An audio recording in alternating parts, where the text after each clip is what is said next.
എന്റെ ഭാമേ, കുറെ നേരമായ ഈ ഇരിപ്പുടങ്ങിട്ട്. ആ രാജശ്രീ പറഞ്ഞാണോ ഉള്ളിക്കിടം തിളയ്ക്കുന്നത്? വിട്ടുകളാ, നമുക്കറിയില്ലേ നമ്മുടെ വിഷ്ണുവിനെ. അതങ്ങനെ വെറുതെ വിടാൻ പറ്റില്ല രാഘവേട്ട. രാജേശ്വരി എന്തിനാ ചായക്കടക്കാരിയുടെ മക്കളെ ചേർത്ത് തന്നെ വിഷ്ണുവിനെ പറ്റി അപവാദം പറയണം? ഇതുവരെ അവൻ ഒരു പെൺകുട്ടികളോടും താല്പര്യം കാണിച്ച് ഞാൻ കണ്ടിട്ടില്ല. സ്കൂളിലൊക്കെ പോകുമ്പോ പെൺകുട്ടികളുടെ മുഖത്ത് പോലും നോക്കാറില്ലായിരുന്നു അവൻ. കല്യാണം ഉറപ്പിച്ചിട്ടിപ്പോ സുസ്മിതയോട് പോലും ഇഷ്ടമുണ്ടോന്നുള്ളത് എന്റെ സംശയം. അതെന്താ ഭാമേ നിനക്ക് അങ്ങനെ തോന്നായി? അമ്പലത്തിൽ വെച്ച് വിഷ്ണു സുസ്മിത ഇഷ്ടാന്ന് പറഞ്ഞല്ലേ? ഒരിക്കൽ മാത്രം. അന്ന് കാണിച്ചതുപോലൊരു ഇഷ്ടം പിന്നീട് ഒറ്റ തവണ പോലും വിഷ്ണു അവളുടെ അടുത്ത് കാണിച്ച് ഞാൻ കണ്ടിട്ടില്ല. അവളൊരു ലഞ്ചിന് ക്ഷണിച്ചപ്പോ പോലും അതിന്ന് ഒഴിഞ്ഞു മാറാനും പരിഹസിക്കാനുമായിരുന്നു അവൻ തിടുക്കം കാണിച്ചത്. പിന്നീട് പ്രീതിയുടെ ബർത്ത്ഡേക്ക് പാർട്ടി കൊടുക്കാൻ സുസ്മിത വിളിച്ചിട്ട് അവൻ പോയതുപോലുമില്ല. നമുക്കൊരാളോട് ഇഷ്ടമുണ്ടെങ്കിൽ നമുക്കവരെ ഇടയ്ക്കിടയ്ക്ക് കാണണമെന്ന് തോന്നില്ലേ? അടുത്തിരിക്കാനും സംസാരിക്കാനും തോന്നത്തില്ലേ? ഇവിടെ വിഷ്ണുവിന് അതൊന്നുമില്ല. രാഘവേട്ട, സുസ്മിതയിൽ നിന്ന് എങ്ങനെയെങ്കിലും ഒഴിഞ്ഞു മാറാനാ അവൻ ശ്രമിക്കുന്നത്. അവളുടെ അടുത്തെത്തുമ്പോ ശ്വാസം മുട്ടുന്നത് പോലെ അവളെ എങ്ങനെയെങ്കിലും ഒഴിവാക്കി വിടാൻ ശ്രമിക്കും അവൻ. തോന്നലാവും ഭാമേ. അങ്ങനെ മനസ്സിനെ സമാധാനിപ്പിക്കാൻ ശ്രമിക്കാൻ ഞാൻ. ഏതായാലും ആ ബന്ധം ഞാൻ ഉറപ്പിച്ചതാ. ആര് കണ്ടാലും ഒന്നുകൂടെ നോക്കിപ്പോകുന്ന സൗന്ദര്യം സുസ്മിതയ്ക്കുണ്ട്. സാമ്പത്തികവും തറവാടിത്തവും ഒന്നും തോളൊപ്പം ഇല്ലെങ്കിലും നമുക്ക് കിട്ടാവുന്നതിൽ വെച്ച് ഏറ്റവും നല്ല ബന്ധങ്ങളിൽ ഒന്നാ അത്. പോരെങ്കിൽ ഞാൻ സരളയ്ക്ക് വാക്കു കൊടുക്കുകയും ചെയ്തു. ഇതെല്ലാം തള്ളിക്കളഞ്ഞ് അവൻ പോകണമെന്നുണ്ടെങ്കിൽ ഉറപ്പായും മറുവശത്തൊരു കാന്തശക്തി ഉണ്ടാവും. മറ്റൊരു പെണ്ണ്. എന്തൊക്കെ ഭാമേ നീ ആലോചിച്ചു കൂട്ടുന്നത്? ആലോചിച്ചു കൂട്ടുന്നതൊക്കെ ശരിയാണോന്ന് കണ്ടുപിടിക്കണം രാഘവേട്ട, ഇന്ന് തന്നെ. പക്ഷെ എങ്ങനെ?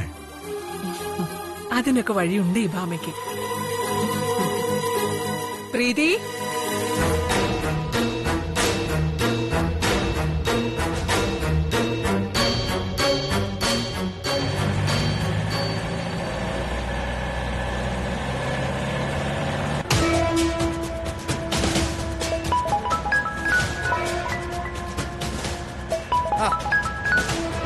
എന്താടേ? ഹലോ ഏട്ടാ, ഏട്ടനിപ്പോ എവിടെയുണ്ട്? ഞാനിതേ തിരിച്ചു വന്നോണ്ടിരിക്കുക. എന്തുപറ്റി? ശാലിനിക്ക് ഗിഫ്റ്റ് കൊടുക്കാൻ ഞാൻ തന്ന ആ സാരിയോ? അതടി, ശാലിനി അവിടെ ഉണ്ടായിരുന്നില്ല. അതിനു പകരം ആ സാരി ഞാൻ ശാരദാമ്മയ്ക്ക് കൊടുത്തിട്ട് പോന്നു. കൊടുത്തോ? ആ, കൊടുക്കാൻ വേണ്ടിട്ടല്ലേ നീ തന്നത്. അയ്യോ ഏട്ടാ, അബദ്ധം പറ്റിയല്ലോ. ആ സാരി ഇപ്പൊ അമ്മയ്ക്ക് വേണമെന്ന്. സുസ്മിതയ്ക്ക് കൊടുക്കാൻ വേണ്ടി അമ്മ വാങ്ങി സൂക്ഷിച്ചു വെച്ച സാരി അത്. അവൾക്കോ? അതാ ഏട്ടാ പ്രശ്നം. അമ്മയോട് ഇനി ഞാൻ എന്ത് മറുപടി പറയും? എന്ന് ചോദിച്ച ഞാൻ ആ സാരി കൊടുത്തുപോയില്ലേ. അതിനിപ്പൊ എങ്ങനെയാ തിരിച്ചു ചോദിക്കുന്നേ? ഏത് നേരത്തെ എനിക്കതെടുത്ത് തരാൻ തോന്നിയത് ദൈവമേ. എടി, നീ ഒന്ന് സമാധാനമായിട്ട് ഇരിക്കേ. നമുക്ക് എന്തെങ്കിലും ചെയ്യാം. ഞാൻ അത് ഉടനെ അവിടെ എത്തി. ആ, നീ വെച്ചു. ഏട്ടാ,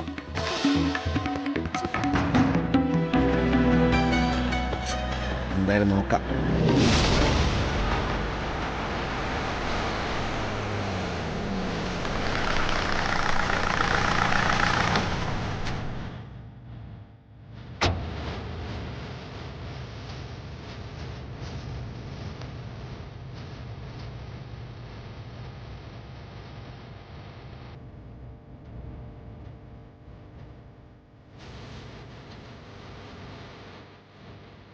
നിൽക്കാൻ.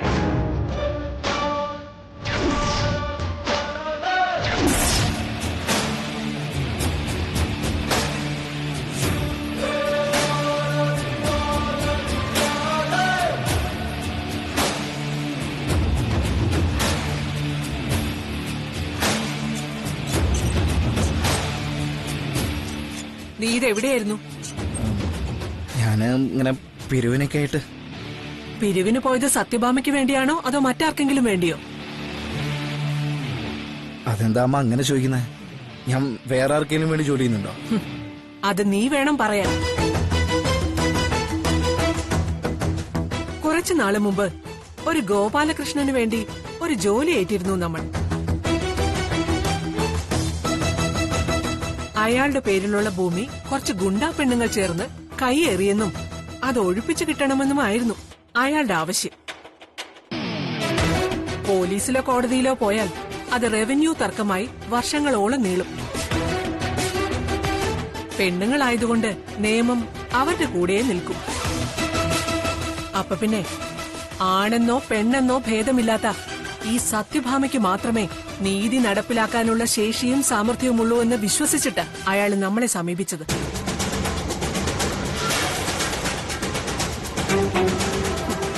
ഞാൻ ആ ജോലി നിന്നെ ഏൽപ്പിക്കുകയും ചെയ്തു. പക്ഷേ അത് നടന്നില്ല. എന്തുകൊണ്ട്?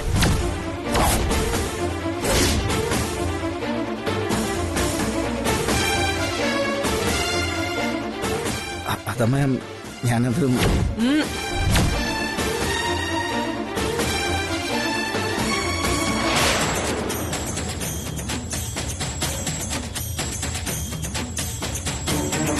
ഇന്ന് രാജേശ്വരി എന്നൊരു സ്ത്രീ എന്നെ കാണാൻ വന്നിരുന്നു.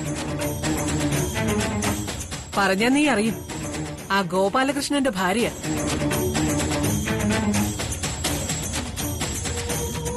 ആ ഗുണ്ടാ പെണ്ണുങ്ങളെ മേലിൽ ശല്യപ്പെടുത്തരുതെന്ന് നീ അവരുടെ വീട് കയറി ഭീഷണിപ്പെടുത്തിയെന്ന കംപ്ലൈന്റ് പറഞ്ഞത്.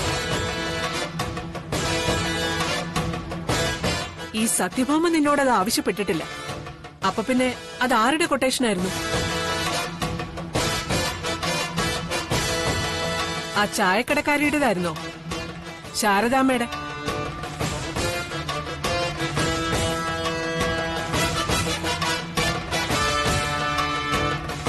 അമ്മ അത്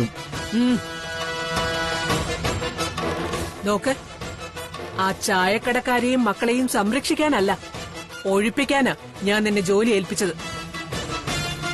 ഗോപാലകൃഷ്ണനായിരുന്നു നമ്മുടെ കക്ഷി, അല്ലാതെ ആ ചായക്കടക്കാരി അല്ല. ഇന്നുവരെ ഞാൻ പറയുന്നത് വിട്ടൊന്നും നീ ചെയ്തിട്ടില്ല. പക്ഷേ രാജേശ്വരി പറഞ്ഞത് സത്യമാണെങ്കിൽ നീ പെട്ടെന്ന് കളമാറ്റി ചവിട്ടാൻ ഒരു കാരണമുണ്ടായിരിക്കുന്നു.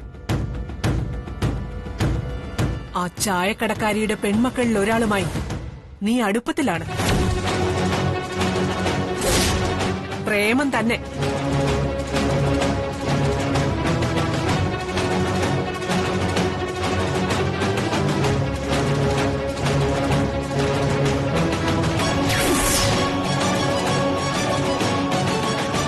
എന്താണ് നീയൊന്നും മിണ്ടാത്തത്?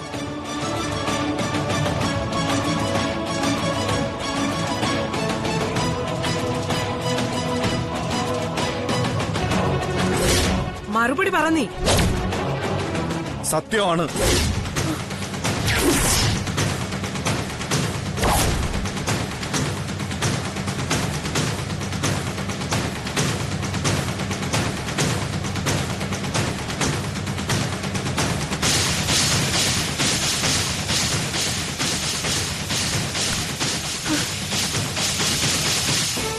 എന്താണ് നീ പറഞ്ഞത്? നിനക്ക് പ്രേമമാണെന്നോ?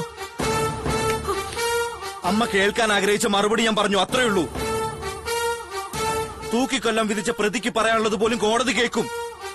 പക്ഷെ എന്റെ അമ്മയുടെ മുമ്പിൽ എനിക്ക് അതിനുള്ള സ്വാതന്ത്ര്യമില്ല.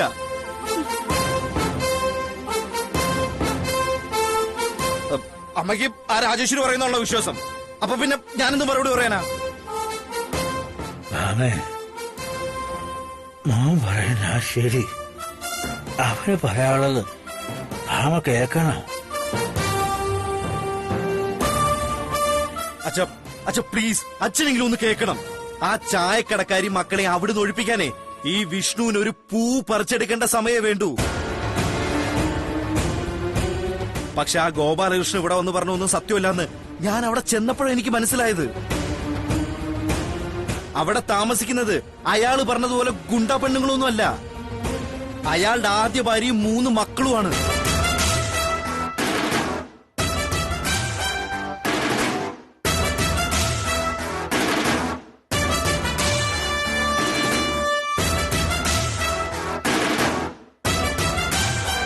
സത്യം പറഞ്ഞ ആദ്യ ഭാര്യ എന്നല്ല, നിയമപ്രകാരമുള്ള ഭാര്യ എന്ന് വേണം അവരെ പറയാൻ.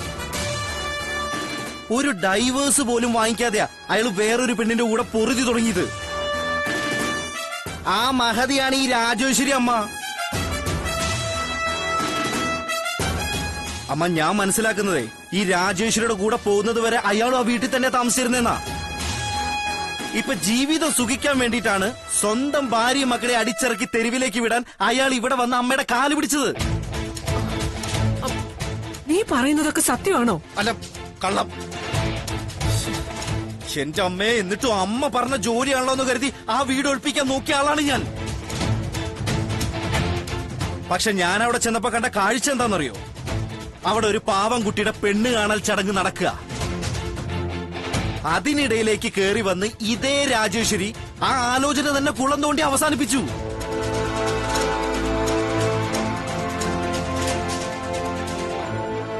അവരാ മുടക്കിയത് സ്വന്തം മകളുടെ സ്ഥാനത്ത് കാണേണ്ട ഒരു പെൺകുട്ടിയുടെ വിവാഹമാണെന്ന് വേണം അമ്മ ഓർക്കാൻ. സത്യം പറയാലോ അമ്മേ, ആ കുട്ടിയുടെ കണ്ണീര് കണ്ടപ്പോഴേ നമ്മുടെ പ്രീതി മോളെ ഞാൻ ഓർത്തത്.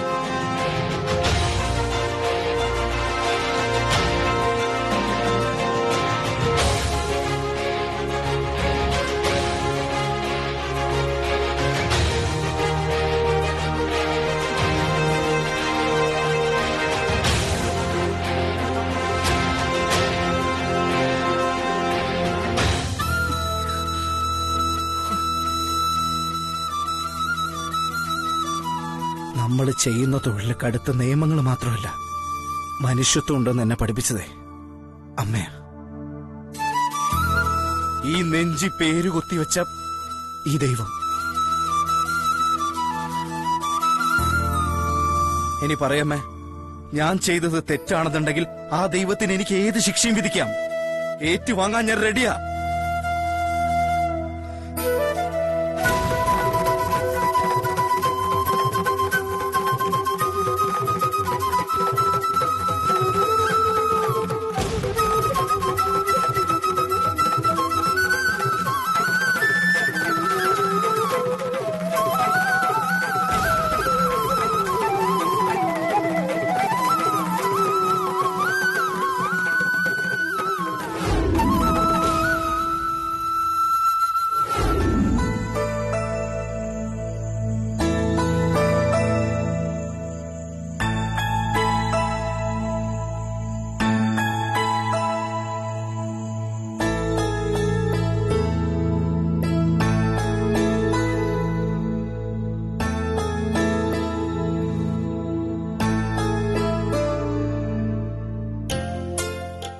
അത് മുഴുവനിട്ട് തീർക്കണ്ട. ഇനി 2-3 ദിവസം കൂടെ ഉപയോഗിക്കാനുള്ളതാ. തീർന്നു. ദാ കണ്ടില്ലേ, ഞാനും കുഞ്ഞേച്ചി ഇവിടെ ഇല്ലെങ്കിൽ എന്താ ഇവിടുത്തെ അവസ്ഥയെന്ന്. കഞ്ഞിക്കലം വീണ് അമ്മയുടെ കാലുപൊള്ളി. ഇപ്പൊ മനസ്സിലായി ഞങ്ങളുടെ വില എന്താണെന്ന്. നീ പോയി പഠിക്കാൻ നോക്കടി. ചെല്. ഓ, ആയിക്കോട്ടെ.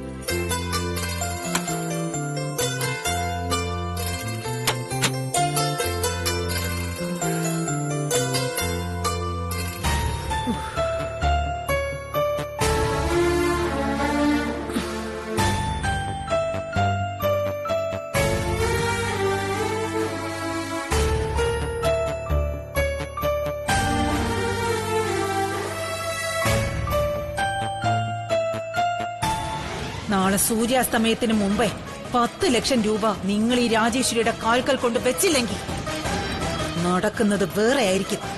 ഇപ്പോഴേ പറഞ്ഞില്ലെന്ന് വേണ്ട.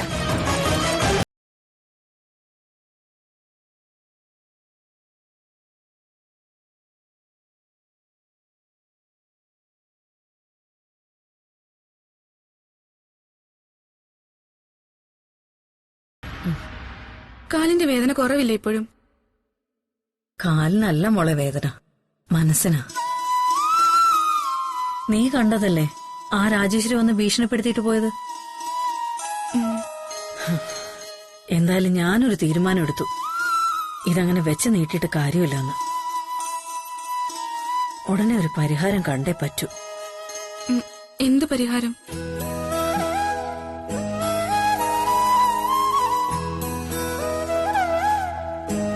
$10 ലക്ഷം കളവ് പോയ കാര്യം ഗോപാലേട്ടനോടും രാജേശ്വരിയോടും പറയണം എനിക്ക്. അമ്മ അത് അതല്ലാതെ വേറെ വഴിയില്ല മോളെ. നാട്ടുകാരുടെ മുന്നിൽ വെച്ച രാജേശ്വരി 10 ലക്ഷം രൂപയുടെ കാര്യം വിളിച്ചു പറഞ്ഞത്. ഭാഗ്യത്തിന് ശാലിനി അത് ശ്രദ്ധിച്ചില്ല.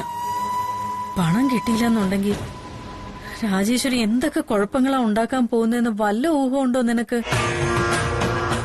ഇപ്പോഴാണെങ്കിൽ ശാലിനി ഇവിടെ ഇല്ല. ഇതേ ഉള്ളൂ ഞാൻ നോക്കിയിട്ടൊരവസരം. പക്ഷേ പണം കളവ് പോയെന്ന് അവരോട് പറഞ്ഞതുകൊണ്ട് എന്താ അമ്മ ഗുണം? പ്രത്യേകിച്ച് ഗുണം കാണില്ലായിരിക്കും. ഒപ്പം അവരത് വേണ്ടാന്ന് വെക്കില്ലെന്നും അറിയാം. പക്ഷെ ഒരു മനസ്സലിവ് തോന്നി അല്പ സാവകാശം തന്നാലോ? അങ്ങനെ ഉണ്ടാവുന്ന അമ്മയ്ക്ക് തോന്നുന്നുണ്ടോ? ഇപ്പോഴേ ആ വക്കീൽ നോട്ടീസിന്റെ പേരിൽ കത്തിപ്പൊങ്ങി നിൽക്കുക ആ രാജേശ്വരി. അതിന്റെ ഇടയിൽ ഇതും കൂടെ ചെന്ന് പറഞ്ഞ എല്ലാം അറിയാം മോളെ. പക്ഷെ നിവൃത്തികേടായി പോയില്ലേ? ഒരിറ്റ കനിവിന് വേണ്ടി ഭൂമിയോളം താന്നു നോക്കാം നമുക്ക്.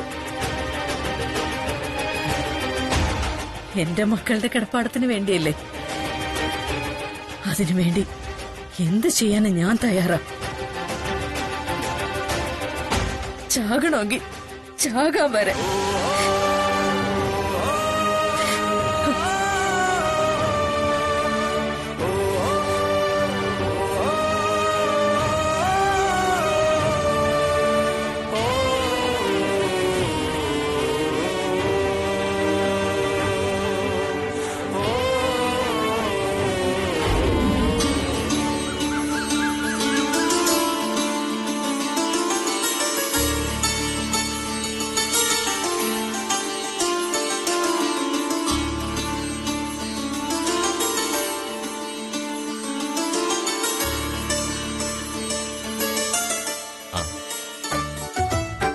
ഹലോ വിഷ്ണുമോനെ, നമസ്കാരം.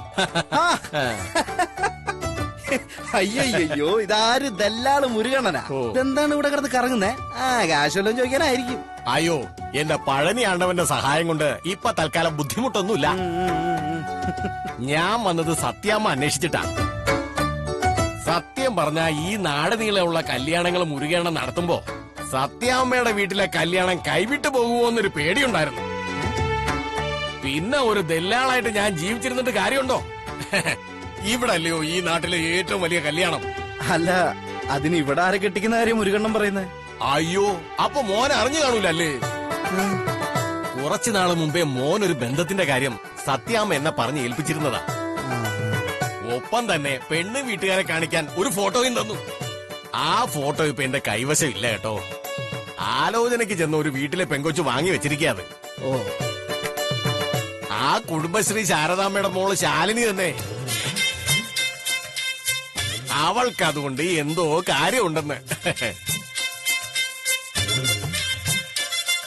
ഇയാളെ പോലെയുള്ള ഒരുപാട് വായി നോക്കിയാളെ കണ്ടു പരിചയമുണ്ട് എനിക്ക്. അല്ല, ഇയാൾ എത്ര പെണ്ണുങ്ങൾക്ക് വാക്ക് കൊടുത്തിട്ടുണ്ടോ കല്യാണം കഴിക്കാന്ന്? പെണ്ണെന്ന് എഴുതി വെച്ച അവിടെ ഫ്രീസായി പോന്ന ഒരു വായി നോക്കിയ ഇയാളെന്ന് പിന്നീടാ എനിക്ക് പിടികിട്ടിയ. ഓഹോ, അത് ശരി. അപ്പൊ എന്റെ പ്രേമം കുട്ടിച്ചോറാക്കിയത് ഇയാളാണല്ലേ? മോനതുകൊണ്ട് വിഷമിക്കൊന്നും വേണ്ട കേട്ടോ. പുതിയ ഒരെണ്ണം ഞാൻ സത്യാമ്മയുടെ കയ്യിൽ നിന്ന് വാങ്ങിച്ചോളാം. ഇപ്പൊ ഈ വരവിന്റെ ഉദ്ദേശം അതുകൂടിയാണ്.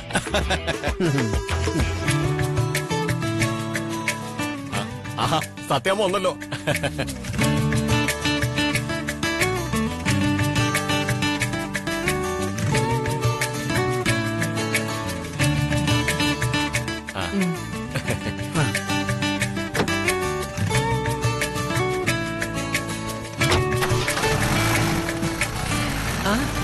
അതൊക്കെ ശരിയാക്കാന്നേ. ഒരു ബുദ്ധിമുട്ടും ഇല്ലാതെ നമുക്ക് ശരിയാക്കാം.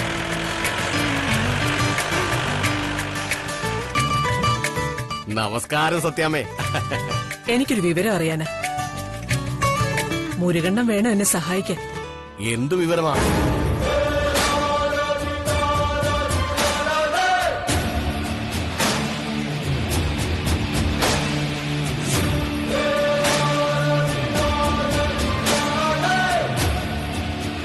ആ വസുമതിയുടെ മകൻ അർജുനന് വിവാഹാലോചന വല്ലതും നടക്കുന്നുണ്ടോ?